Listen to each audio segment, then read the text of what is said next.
আলাইকুম ওয়া রাহমাতুল্লাহি ওয়া বারাকাতুহু। Bangladesh youth cadet forum BYCF Cox's Bazar জেলা কর্তৃক আয়োজিত আজকে ইফতার ঈদ সামগ্রী বিতরণ কর্মসূচি 2026 উপস্থিত আছেন কক্সবাজার বিওয়াইসিএফের সম্মানিত প্রধান উপদেষ্টা জনাব আনোয়ার কামাল বুলু স্যার।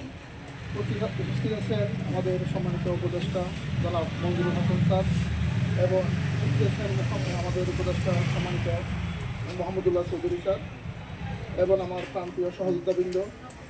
আমি আজকে আমাদের এই যে বিওয়াইসিএফ আমরা একটা সামাজিক সংগঠন, একটা এসক্রেটদের সংগঠন। আমরা প্রতি বছর আমরা চেষ্টা করি আমরা আপনাদেরকে কিছু আমাদের সামর্থ্য অনুযায়ী কিছু উপহার দেওয়ার জন্য। তা আমরা এবারও আপনাদের জন্য অল্প করে একটু হাদিয়া এবং উপহার ব্যবস্থা করলাম। আপনারা দোয়া করবেন আমরা যেন এবারে 40 জনকে দিচ্ছি, আগামীবারের জন্য আমরা 80 জনকে দিতে পারি, এতটুকু দোয়া করবেন। আমি আসলে কথা বাড়াচ্ছি না, যেহেতু আপনারা রমজান মাস আপনারা চলে যাবেন বাসায়, এই জন্য ধন্যবাদ সবাইকে। আসসালামু আলাইকুম। ধন্যবাদ সম্মানিত